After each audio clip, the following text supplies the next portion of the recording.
এই সত্যি বলছো দাদু, আমার একটা ছোট্ট ভাই হবে? আরে ভাই না গো দাদু ভাই, ওটা হবে তোমার ছোট কাকা, বুঝলে তো? আর কিছুদিন দাঁড়াও, তারপরে দেখবে তুমি তোমার ছোট কাকার হাত ধরে রোজ স্কুলে যাবা।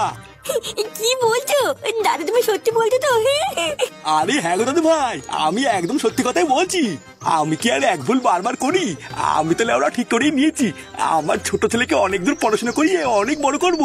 পড়াশোনা করে অনেক বড় চাকরি করবে, এই গ্রামের লোকে আমাকে কত সম্মান করবে। বারা তোমার অজাত বাপকে জন্ম দিয়ে আমি যে ভুলটা করেছি, ওই একই ভুলকে আমি আর বারবার করি? লেওরা, বুড়ো বয়সে পাকলে বাল তার দুঃখ চিরকাল। এইদিকে সব বাল ধরে ঘরের মাঠ হয়ে গেছে, আর এই বুড়ো পটার রসই কমে না। চোদ্দা হরি আমি বলে দিচ্ছি, ওইসব বাচ্চা যদি কোনোদিনই বাড়িতে এসে ওঠে না, ভোদা রাত্রে বেলা লেওটা পেয়ে মেরে দেবো। বাড়ার বাল পুরো গ্রামে আমার মান সম্মানের গোষ্ঠীর গান মেরে দিয়ে বুড়ো পাঠা এখানে বসে বসে স্বপ্ন দেখছে।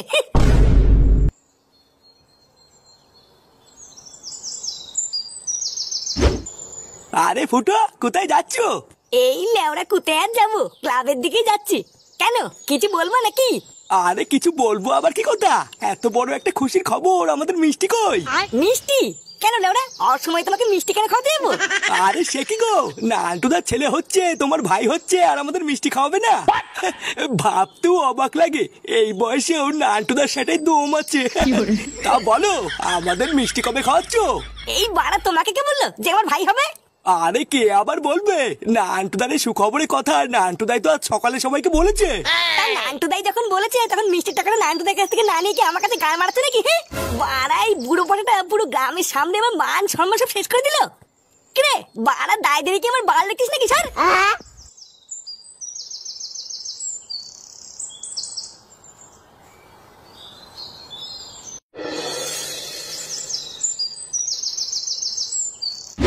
তুই যাই বলিস আর তাই বলিস, তোর বাপ কিন্তু এই কাজটা একদম ঠিক করেনি রে ফুটো। বাড়াই বাল পাকার বয়সে এসে বাবা হচ্ছে, পাড়ায় মান সম্মানের কথা একবারও ভাবলো না। তার উপরে আবার তোর ছেলে ফাটাও এত বড় হয়ে গেছে, তোর মান সম্মানের দিকে তাকিয়েও তো কাকু একটা কভার পড়তে পারতো নাকি? জানো পল্টুদা, আজ সকালে তো আমার বাবা ফুটোর সাথে আমাকে মিশতেই বারণ করে দিয়েছে। বলছে নাকি ওর সাথে মিশলে গ্রামের লোকজন আমাদেরকে দেখেও হাসাহাসি করবে। এই না রে ফুটো, ল্যাংচে কিন্তু এই কথাটা খারাপ বলেনি, যে শুনবে ফুটো সেই দাঁতকে নিয়ে হাসবে।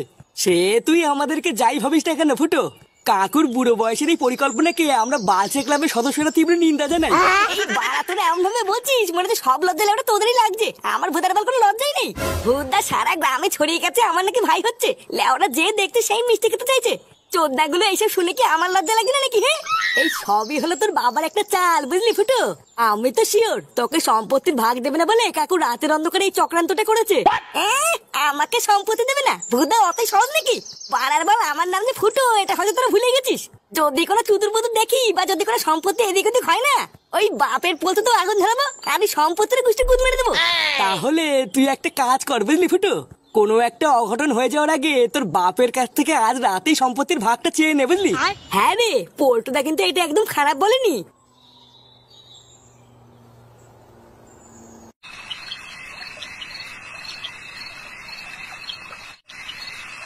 এই নাও গিন্নি, তোমার জন্য দুধ গরম করে এনেছি। নাও, এই দুধটা ঝকাম করে খেয়ে পকাম করে ঘুমিয়ে পড়ো তো।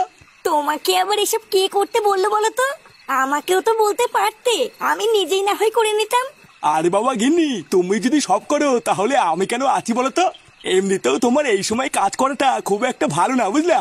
আর তাছাড়াও ডাক্তারও তো বলেছে রোজ রাতে শোয়ার আগে তোমাকে গরম দুধ দিতে। নাও নাও, আর কথা না বাড়িয়ে ঢক করে খেয়ে শুয়ে পড়ো তো। আচ্ছা সে না হয় খাচ্ছি, কিন্তু ফুটো কোথায় গো? ও কি খেয়েছে? আর তোমার ফুটো ওই সেগোমানিতে তো রাত হয়ে গেল, এখনো বাড়ি ফেরেনি, তা খাবে কি করে? সে ও যখন আসবে আসুক গিয়ে, তুমি চুপচাপ দুধটা খেয়ে শুয়ে পড়ো। এইসব কি বলছো তুমি? ছেলেটা এত রাত হয়ে গেল এখনো বাড়ি ফেরেনি, কোথায় আছে কি করছে, কিছু খেয়েছে কিনা কোনো ঠিক নেই, আর আমি খেয়ে দিয়ে শুয়ে পড়বো? আরে কোথায় আর থাকবে, ক্লাবে ক্লাবেই বন্ধুদের সাথে গাড় পেঁয়াজি মারছে হয়তো। এটা কিসের শব্দ গো? তুমি দাঁড়াও গিন্নি, আমি দেখছি।